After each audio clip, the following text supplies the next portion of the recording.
this is, the plan is, we'll see how it goes. Gita values number 4. Oh, I just remembered. I'm supposed to send something to Jimuna Jivana, that paragraphs describing each of the Gita values. So better do that, but not now. Okay, here's Bhagavad Gita cover. Broken chariot wheel over there on the left, and some strewn bodies and a bunch of other things.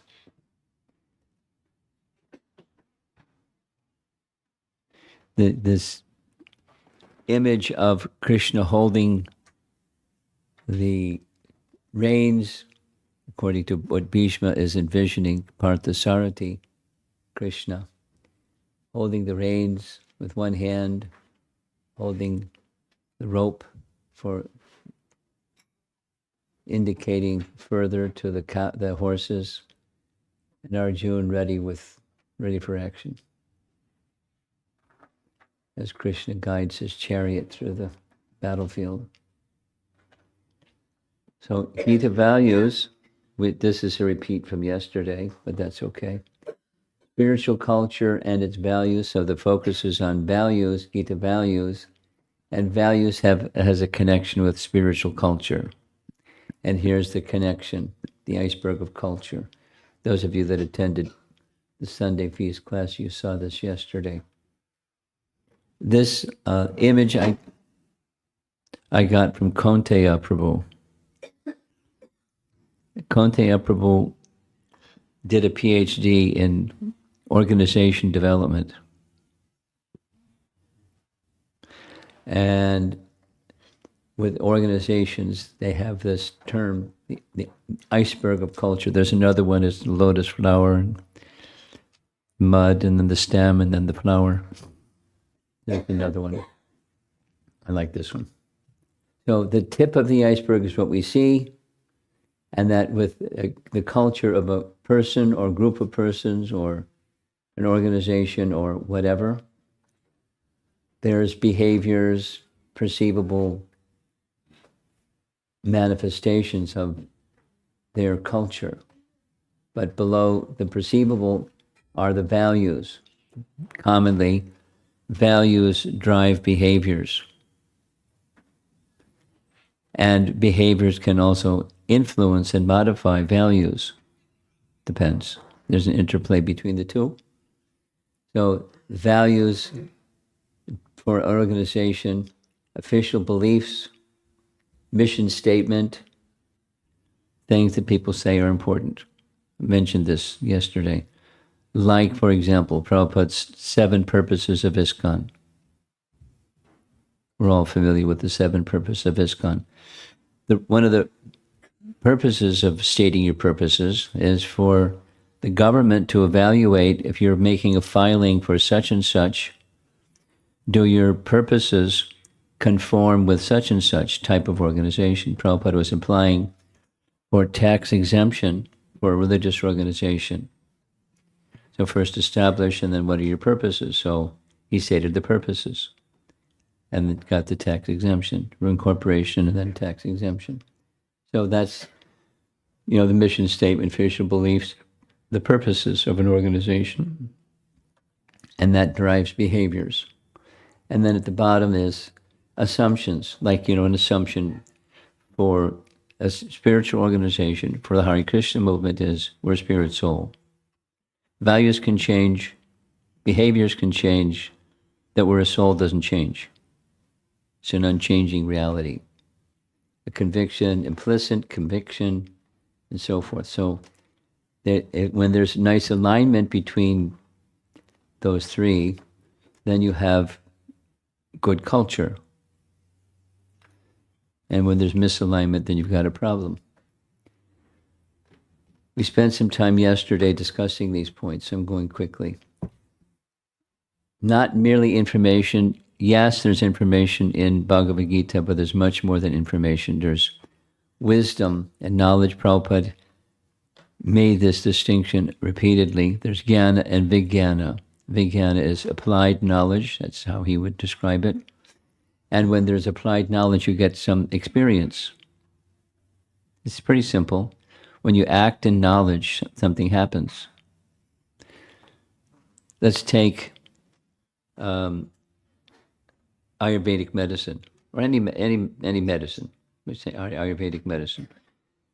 I learned this from the from the first Ayurvedic doctor that I regularly was visiting, Pankaj Naram, and he implicitly first, but then explicitly explained, as our relationship grew, that faith in the doctor is a very important part of the healing process, not just good medicine, good diagnosis, but faith in the doctor. Because when you have faith in the doctor, it helps in two ways. You're more likely to do what the doctor says. And then there's the energetic part that you can receive, that which the qualified doctor can give is not just good diagnosis and good medicine, but a power of healing, a power of curing. So when there's faith in the physician, it helps the healing. It helps the whole process of medicine. Very important in life, certainly in spiritual life. So just a little sharing. Danadar Maharaj, some of you know who Danadar Maharaj is. Some of you may not know. He's a friend for umpteen years. And he, for half of those years, he's been sending out a weekly little message. And I asked him if he would be okay with subscribing me to his weekly message. So he sent one today. It's weekly, every Monday morning, very, very prompt. He has this little saying that he's been saying for years, that faith, let me get it properly.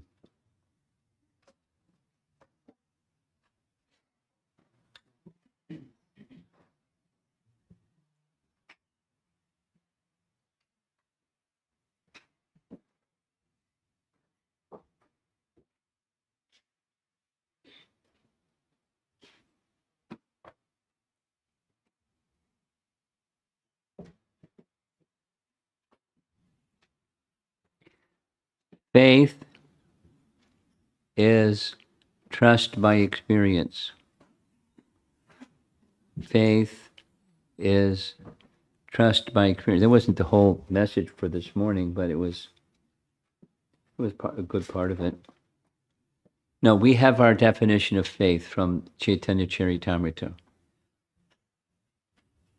Who knows the verse from Chaitanya Charitamrita, the definition of faith? Shraddha Shabde Vishva Kahe Sudridha Nishchaya Krishne Bhakti Koile Sarva Karma Krita Hoya. Vishvas is very similar to faith. Faith, Shraddha Shabde, it is said that faith is Vishvas Kahe. Vishvas is confidence. Faith and confidence are quite similar. That if I achieve one thing, all other things are accomplished. I can just focus on one thing, and the Krishna Bhakti is the one thing, and all other things are accomplished. That's faith. Faith is confidence by one thing, so many other things, all other good things are accomplished. And this is, faith is trust by experience, which is it's a one-to-one correlation with Prabhupada's teachings. No surprise. Prabhupada's teachings, this Jnana Vijnana, it's similar. Prabhupada's explanation over and over. Science. Krishna consciousness is a science, it's not a religion. We've all heard it. Religion means a type of faith. This isn't merely a type of faith. It's a science, a spiritual science. And how do you learn science? How do you learn medicine? You go to medical school. How do you learn, be a lawyer? You don't just read a law book and you become a practicing lawyer. You'll be in jail. Or something. You have to hear. So you learn from an authority, and then you have at least theoretical. So there must be emphasis, Prabhupada's emphasis, there must be authority. For anything, there's authority. You disregard authority and you're in trouble. You're not going to get things right, but you also may get yourself in trouble. So there's the authority, then ultimate authority is Scripture. But now how do you realize Scripture? It requires practical experience. So it's true that when you act in knowledge, something happens. You experience something. And that experience builds faith. Simple. Just very practical, very simple.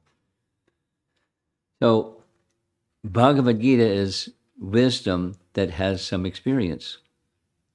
There's knowledge or information, and then there's acting in it. And as one matures in acting and knowledge, it becomes, in information, it becomes more matured in wisdom and knowledge. So many things in spiritual life,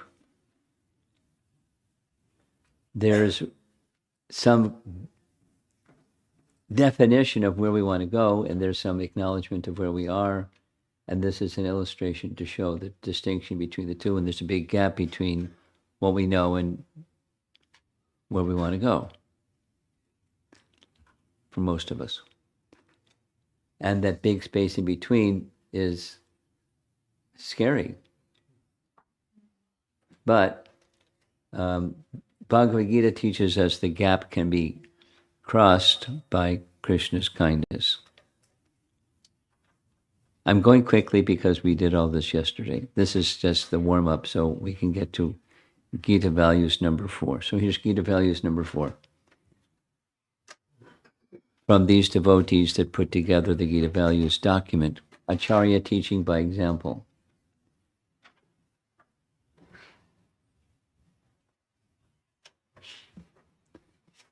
We discussed one of them. Acharya mam vijaniyan navamanyeta karhachit. Krishna speaking to Uddhava in Uddhava Gita. Acharya, teaching by example. Question. You're supposed to participate, so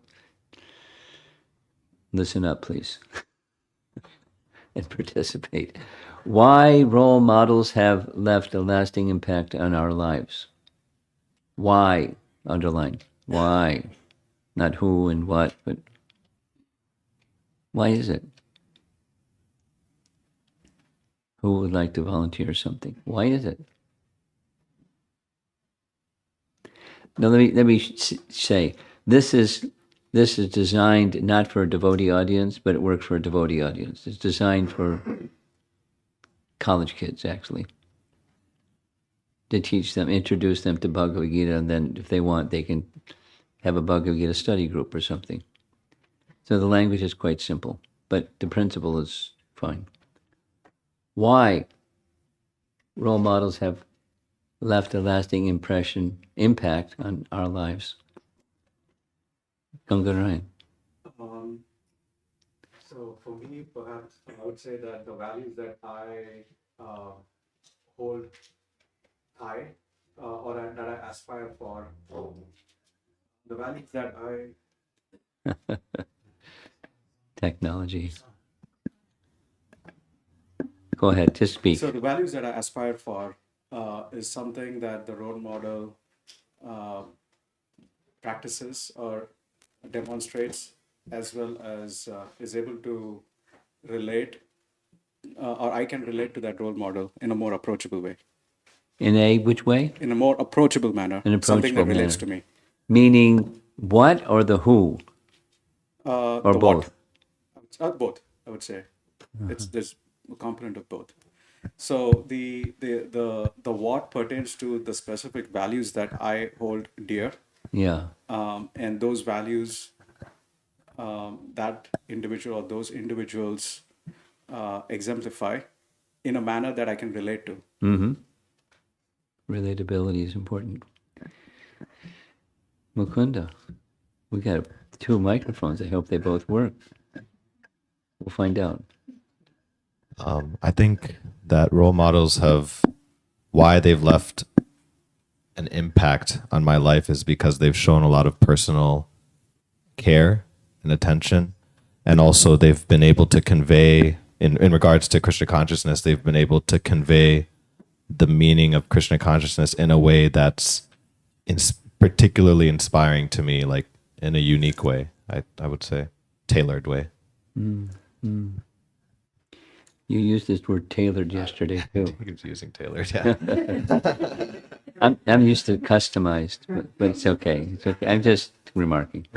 Someone else. This is the why question, remember?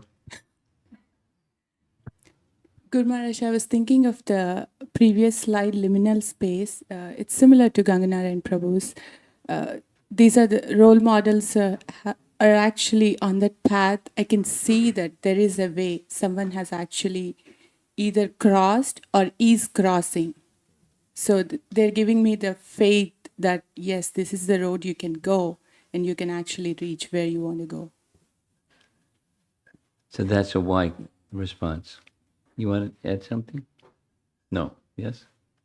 I was thinking it's because I think naturally for me, I might hold some people in esteem and therefore I look up to them. It's just a natural tendency to look up to somebody is what I'm thinking.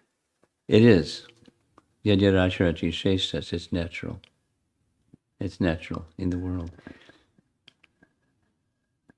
It makes the process or the concept more